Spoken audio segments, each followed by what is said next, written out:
Okay, sir. Amreen, introduce yourself. My name is Amreen Iqbal. I am from Sargodha, and I have done my BS Economics in 2014 from University of Sargodha. Currently, I am doing job in school education department as a primary school teacher.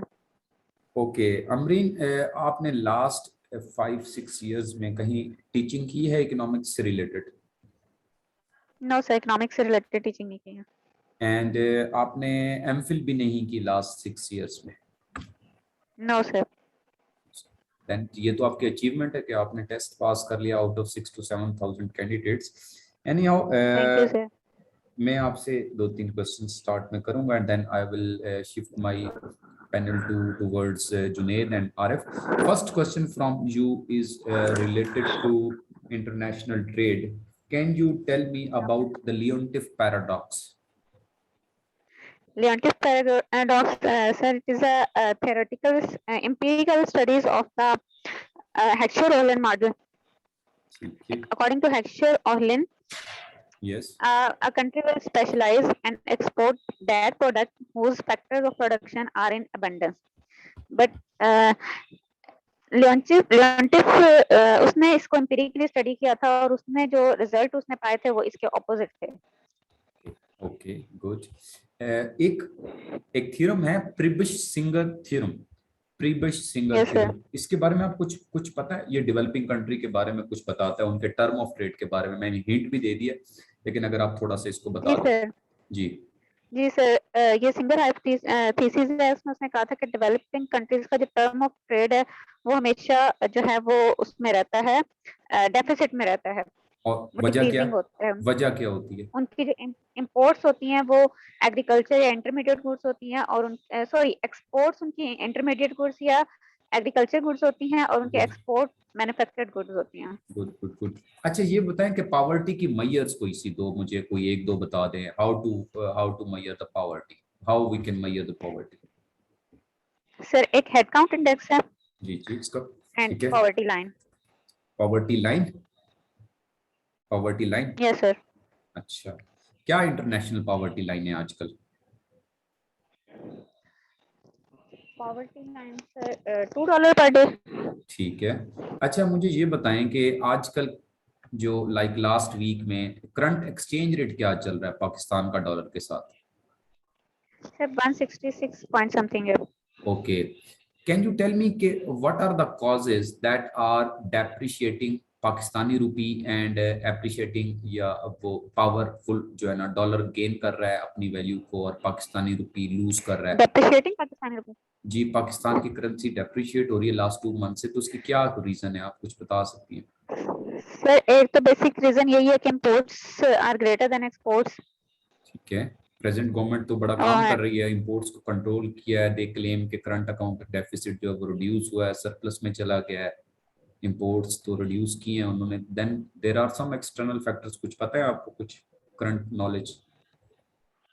No sir, इसके बारे में नहीं idea. नहीं है आपको idea, कोई मसला नहीं है. ओवर टू आरिफ साहब. आरिफ साहब, आप कुछ क्वेश्चन करना. कमर्शियल पॉलिसी क्या होती है Amreen? Commercial policy, sorry sir, no idea. Economic integration क्या होती है? Economic integration sir, it's for trade pursuit joining of for trade pursuit two or more countries reduce or remove the tariff among them. इसकी examples देंगी economic integrations की जो types हैं? Sir, इसकी types एक तो प्रेफरेंशियल ट्रेडिंग एरिया है, and free trade area, custom union, common market structure. Step by step. Preferential trading area first one. अच्छा, चलें, ये मुझे बताएं कि ठीक है, बैलेंस ऑफ पेमेंट्स के कौन कौन से अकाउंट होते हैं? सर, बैलेंस ऑफ पेमेंट के 3 अकाउंट्स होते हैं: current accounts, capital account and financial reserve account. Autonomous account और अकोमोडेटिंग अकाउंट में क्या फर्क होता है? Autonomous account and accommodating, sir इसका नहीं आइडिया. ये पढ़िएगा, बैलेंस ऑफ ट्रेड में ही होता है, बैलेंस ऑफ पेमेंट्स में। Okay, अच्छा sir. चलिए मुझे ये बताएं कि करंट अकाउंट और बैलेंस ऑफ ट्रेड में क्या फ़र्क है? Current account and balance of trade. Sir, current account is a record of visible and invisible items, while balance of trade is just the record of visible items. ठीक है जी, जुनेद साहब। जुनेद साहब, are you there? Junaid यार खान साहब, are you there? I think वो leave कर गए थे, मेरा ख्याल है, मैं सर्च कर रहा था, he was not there. Junaid अच्छा साहब चलें चले, नेक्स्ट क्वेश्चन आप आरिफ साहब करें, कंटिन्यू करें। अच्छा मैम मुझे ये बताएं कि जीडीपी डिफ्लेटर और सीपीआई में क्या डिफरेंस है? Sir, GDP deflator is a ratio of nominal GDP and real GDP, and it measures the so it is narrower than CPI. CPI ये जो GDP deflator है ये जस्ट हमारी जो डोमेस्टिक गुड्स हैं उनकी मार्केट वैल्यू को काउंट करता है, while CPI में हाँ इम्पोर्टेड गुड्स हैं उनको भी काउंट करते हैं। Otherwise both measure the relative price of fixed basket of goods. ये डिफरेंस है और कि कुछ GDP भी? डिफ्लेटर अच्छा नॉमिनल जीडीपी और रियल जीडीपी में क्या डिफरेंस है? the nominal GDP we measure the market value of all goods and services produced in the economy by using the constant set of prices, while in real GDP we अगर take आप some base year and then measure. Nominal GDP और real GDP को major कर रही हैं तो जी क्या chances हैं रियल जीडीपी ज्यादा होती है या नॉमिनल जीडीपी? सर नॉमिनली ज्यादा होगी क्योंकि उसमें प्राइस का इफेक्ट भी होता है इन्फ्लेशन का। हमेशा हमेशा ही नॉमिनल ज्यादा होती है? सर अगर कंट्री में इन्फ्लेशन ज्यादा होगी तो फिर नॉमिनल ज्यादा होगी। ठीक है, तो तो कभी ऐसा डिफ्लेशन हुआ कि इन्फ्लेशन इन्फ्लेशन ना हो तो नहीं ऐसा तो नहीं होता। ऐसा कभी पॉसिबल नहीं हुआ? नहीं सर ऐसा नहीं होगा। 1930 का डिप्रेशन पढ़ा है आपने? जी सर। उस सिचुएशन में क्या होगा? उस सिचुएशन में उसमें रियल जीडीपी ज्यादा होगी। अभी तो आप कह रही थी कि पॉसिबल ही नहीं है। ठीक है चलें, अच्छा क्वेश्चन। अमरीन को देखते हुए कह रही थी। अमरीन मेरे आपसे 2-3 क्वेश्चंस हैं। Can you tell me what is the difference between short run and long run Phillips curve? ये क्या डिफरेंस है इसमें और क्यों है ये difference? Sir, short-run Phillips curve is a trade-off between inflation and unemployment. ठीक है, While in long run, unemployment is always at the natural rate of unemployment. Inflation increase होगी लेकिन लॉन्ग रन का जो फ्लिप्स कर्व है वो vertical होगा क्योंकि अनएम्प्लॉयमेंट वहाँ पे नेचुरल रेट ऑफ अनएम्प्लॉयमेंट पे रहती है। ये एक रीजन है, लेकिन कौन सी फोर्सेस हैं जो मतलब एक्सपेक्टेशंस हैं कुछ वर्कर्स की, लेबर की, जी सर। तो वो वर्टिकल क्यों उसको कर दिया है जी? कौन सी ऐसी चीज है जो? सर जब इन्फ्लेशन होती है तो लोगों की वेजेस भी नॉमिनल वेजेस इंक्रीज कर जाती हैं ठीक तो है, उन्हें ये होता है कि हमारी परचेजिंग पावर बढ़ गई है तो उनकी जो ये जो अनएम्प्लॉयमेंट है ये कम हो जाती है ठीक है, लेकिन साथ ही प्राइसेस भी इंक्रीज कर जाती हैं। जब उन्हें पता चलता है उनकी रियल वेज बढ़ी नहीं है उसी जगह पे ही है तो वो अगेन से नेचुरल रेट ऑफ अनएम्प्लॉयमेंट की तरफ आ जाते हैं। गुड। अच्छा, what is paradox of thrift? Sir paradox of thrift is the आप सर उसको जितना हम हाँ, सेव करने की कोशिश करेंगे ना उसकी वजह से सेविंग डिक्रीज हो जाएंगी। ठीक है जी, ये यानी कि society attempts to save more जी इवेंचुअली। इंडिविजुअल हाँ, इंडिविजुअल। इंडिविजुअल अगर सेव करेगा तो उसकी वजह से सोसाइटी की सेविंग्स जो है वो डिक्रीज हो जाएंगी। ठीक है, आपसे चलें जी। अब ये बताएं कि क्रिटिकल रेट ऑफ इंटरेस्ट क्या होता है जी, और किस सिचुएशन में होता है ये? Sir critical rate of interest liquidity trap पे होता है ठीक है, और इस रेट ऑफ इंटरेस्ट पे पीपल प्रेफर करते हैं कि वो कैश होल्डिंग ज्यादा करें क्यों कैश होल्डिंग करते हैं ज्यादा? क्योंकि सर यहाँ पे उन्हें उसमें बॉन्ड्स में उन्हें कोई प्रॉफिट नहीं होता। इस जितना हाई रेट ऑफ इंटरेस्ट होता है उतने लोग बॉन्ड्स में इन्वेस्टमेंट करते हैं। जब लो लेवल पे इंटरेस्ट रेट आ जाएगा तो फिर वो बॉन्ड्स में इन्वेस्टमेंट नहीं करेंगे तो वो उसको प्रेफर करेंगे कि वो कैश को प्रेफर करते हैं। अच्छा, लो इंटरेस्ट रेट के ऊपर कैश प्रेफर करते हैं, ठीक है। तो ये जी कैपिटल लॉस इसमें के किस किस्म का है कि देखिए ना, जब इंटरेस्ट रेट राइज करेगा, लो पे है तो चलो उन्होंने कैश रख लिया, तो हाई इंटरेस्ट जी रेट, जब इंटरेस्ट रेट इंक्रीज होगा तो उनको ज्यादा बॉन्ड्स होल्ड करने चाहिए ना। तो ये लॉस या कैपिटल लॉस के कैसे सिचुएशन किस लिए वो अवॉइड कर रहे होते हैं, लाइक लो सर, ये इंटरेस्ट। लिक्विडिटी ट्रैप पे low level of interest rate पे ही वो, अगर अब वो बॉन्ड्स में इन्वेस्टमेंट करेंगे तो उससे उन्हें कैपिटल लॉस होगा। कैसे लॉस होगा, फ्यूचर में तो रेट ऑफ इंटरेस्ट ने बढ़ना है, अभी वो लो प्राइस पे ले लें तो बाद में तो प्रॉफिट हो जाएगा ना। इसके बारे में कुछ बताएं ना हमें, या यही डिटेल पता है आपको। सर, इंटरेस्ट और value of bonds are negatively related. अच्छा अगर इंटरेस्ट रेट कम होगा तो प्राइस तो फिर उसकी ज्यादा होगी ना, जबकि उन्हें फायदा तो तब होगा अगर वो लो प्राइस पे खरीदें और हाई प्राइस पे सेल करें। अच्छा, एक लास्ट क्वेश्चन आपसे है, फिर आरिफ साहब से एक दो क्वेश्चन करें, आरिफ साहब आपसे कर लेंगे। ये बताएं, एग्रीगेट डिमांड कर्व जो है वो नेगेटिवली स्लोप क्यों होती है, aggregate demand curve, not the simple demand curve, aggregate demand का नेगेटिव स्लोप। क्यों होती है? सर, पहला तो प्राइस इफेक्ट ही होगा कि ठीक, प्राइस जितना कम होती है तो डिमांड बढ़ती है, तो उसी वजह से होगी।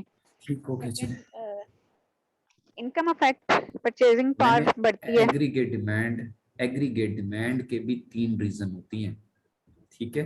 ओके ठीक है, जी। अच्छा, इसमें होता है एक वेल्थ इफेक्ट होता है, ठीक है, एक ओके सर इंटरनेशनल इफेक्ट होता है। अब अगर आप कंपोनेंट्स को जी देखें, सी प्लस आई प्लस जी प्लस एक्स माइनस एम, तो जब जी आपकी आपकी प्राइसेस फॉल करती हैं तो आपकी कॉम्पिटिटिवनेस जो है वो इंप्रूव हो जाती है, जिसकी वजह से आपकी नेट एक्सपोर्ट राइज करेंगी तो आपकी एग्रीगेट डिमांड राइज करेगी। एक रीजन ये हो गई। दूसरा आपका वेल्थ ओके इफेक्ट सर है कि जब आप वो जो आपने बताया, हम यहाँ पे उसे प्राइस इफेक्ट नहीं कहेंगे, हम यहाँ वेल्थ इफेक्ट कहेंगे। तो मैक्रो इकोनॉमिक्स का आंसर मैक्रो इकोनॉमिक्स के ही डायनामिक्स में आपको देना होगा, आप माइक्रो में नहीं जाएंगी, price substitution and income effect, तो ये भी आपने थोड़ा सा देखना है।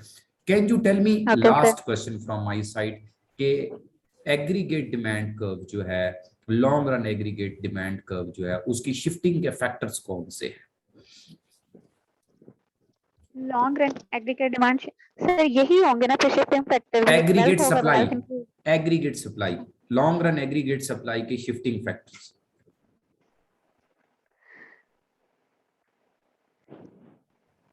Long run aggregates, savings. Long run saving aggregate supply कर, क्लासिकल का चले माइंड में ले जाएं आप, लॉन्ग रन एग्रीगेट जी सप्लाई, ठीक है जी, उसके जी जो सर। उसको इंक्रीज करना या डिक्रीज दोनों साइड भी हो सकती है, तो उसके कोई फैक्टर्स आपके माइंड में नहीं है अभी? No sir. चलें जी, मैं quality and quantity of resources, दोनों चीजें ऐसी हैं जो कि आपकी रिचर्ड फ्लोएन में भी मेंशन है अगर आप देखें तो, और हर बुक में मेंशन है कि ये दो चीजें अगर इंप्रूव हो जाती हैं तो आपकी जो लॉन्ग रन एग्रीगेट सप्लाई है वो जो है इंक्रीज होती है। लेबनान का ब्लास्ट अगर आपको ओके सर। याद हो, लेबनान का ब्लास्ट जो लास्ट 6 मंथ जी पहले या जी 1 ईयर, तो उससे उनकी एग्रीगेट सप्लाई कर बैकवर्ड शिफ्ट हुई है। तो ये इस तरह की चीजें कि उनकी पोर्ट ही पूरी उड़ गई, जिसके ऊपर उनकी सारी जो व्हीट ग्रेन्स थी जो जिस बिल्डिंग में वो भी, तो देर इज अ पॉसिबिलिटी कि aggregate supply right side shift हो और लेफ्ट साइड शिफ्ट हो। तो आपके पास कोई एग्जांपल्स जी। भी इस तरह से होनी चाहिए। चले जी, ओवर टू आरिफ साहब, last two okay sir. Questions and आज का सेशन फिर एंड करेंगे, क्योंकि ये ब्लेसिंग है कि हमें जनाब इन्होंने, एक तो आरिफ साहब ने टाइम दिया, दूसरा आज हमें जूम भी टाइम दे रही है कि हमारा जो टाइम है वो 50 मिनट हो गया और ये एंड नहीं हुई, कि शायद ये दूसरी दफा मैंने लॉग इन किया इस आईडी से। तो ये अच्छा तरीका है कि मैं नई से नई आईडीज बनाता हूँ, तो कम से कम वो तो डिस्टॉर्शन नहीं होगी, कल मैं नई आईडी बनाता हूँ। जी आरिफ साहब। ऑटो कोरिलेशन क्या होता है? Autocorrelation, if the error term in one time period is correlated to the error term in uh, previous time period or successive time period. Auto correlation को डिटेक्ट करने का कोई मेथड है? सर, इसको detect करने का एक डर्बन वाटसन टेस्ट है। डर्बन वाटसन टेस्ट की अजम्पशंस क्या होती हैं? सर, assumptions नहीं पता। अच्छा, साइमल्टेनियसली इक्वेशंस पढ़ी है आपने इकोनोमेट्रिक्स में? सर, उसकी जस्ट मैंने अभी एक ही लाइन पढ़ी थी कि जितने वेरिएबल्स होते हैं एक इक्वेशन में, उतनी उसकी साइमल्टेनियस इक्वेशंस बनती हैं। ठीक, इसके मॉडल्स होते हैं वो पढ़े हैं? स्ट्रक्चरल मॉडल, रिड्यूस जी मॉडल, सर, इसके 3 रिग्रेसिव, मॉडल होते हैं, रिकर्सिव मॉडल, रिड्यूस मॉडल और स्ट्रक्चर मॉडल। इनको पढ़ा है? नहीं, डिटेल में नहीं पढ़ा। लास्ट टाइम मुझसे इंटरव्यूज में ये पूछे गए। अच्छा, नहीं हो, मैं लास्ट क्वेश्चन आपसे करूंगा जी सर। कि जो फैक्टर ऑफ प्रोडक्शन है जी परफेक्ट कंपटीशन में, जी उसका डिमांड कर्व क्या होता है? सर, इसका डिमांड कर्व जो होता है वो हॉरिजॉन्टल होता है। फैक्टर ऑफ, दोबारा सुने, जी फैक्टर ऑफ प्रोडक्शन मार्केट में जो डिमांड कर्व होगा जी उसका स्लोप क्या होगा? Sir, value of margin VMP होगा इसका डिमांड कर्व। VMPL और MRPL, जी इनमें क्या डिफरेंस परफेक्ट कंपटीशन में?